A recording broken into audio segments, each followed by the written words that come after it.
So I'm getting ready to start making my squash soup. Here's the start. I have sweet potatoes and a butternut squash, getting ready to roast them on 450. Now, I'm not going to use all of those sweet potatoes. I'm going to eat some for dinner tonight. And even so, if I wasn't, sweet potatoes are something very handy to have in the freezer. Started yesterday with me roasting the potatoes and butternut squash. So there they are, all roasted.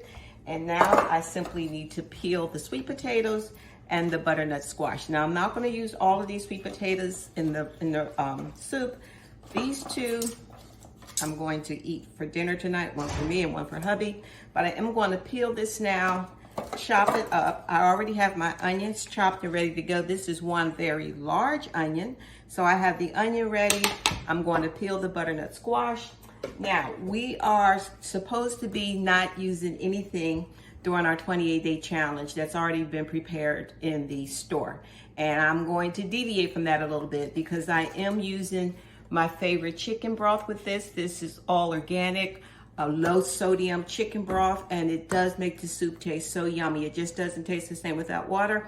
And I just didn't have time to make my own chicken broth. I really don't like making my own chicken broth anyway. I usually rely on this because it's all organic and low sodium. So this is going to be my base. So I'm going to start, I'm going to put my onions in the pan right there.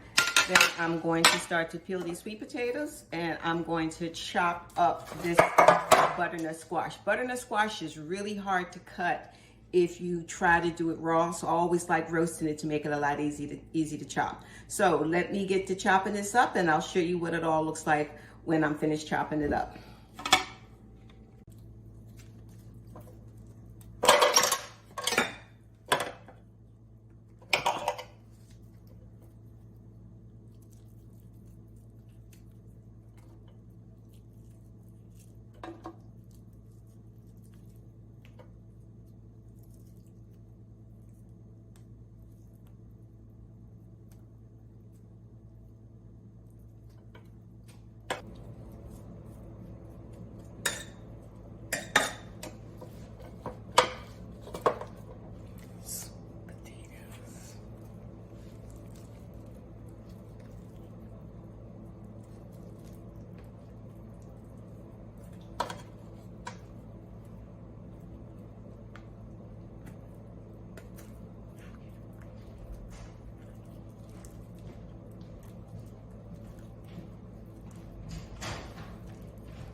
Okay, we're ready for the final step of the sweet potato butternut squash soup. So you can see I have it all cooked down here in the pan. I think you can see those lovely sweet potatoes and squash. And of course, I did add lots of fresh ginger. So now I'm getting ready to simply scoop it out and put it in a blender.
Okay, the soup is all blended now.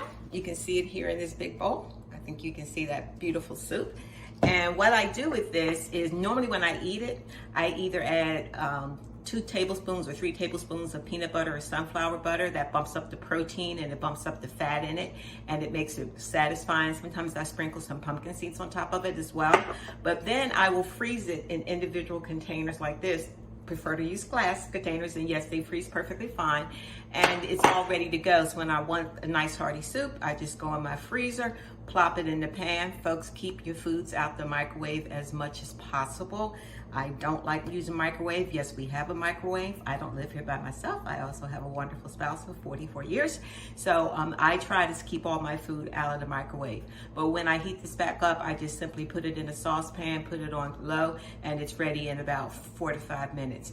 You could also add some nice Greek yogurt to top this with. That also makes it, it bumps up the protein, and I'll always sprinkle extra cinnamon in. I just love cinnamon, and it's good for blood pressure and all kind of other stuff.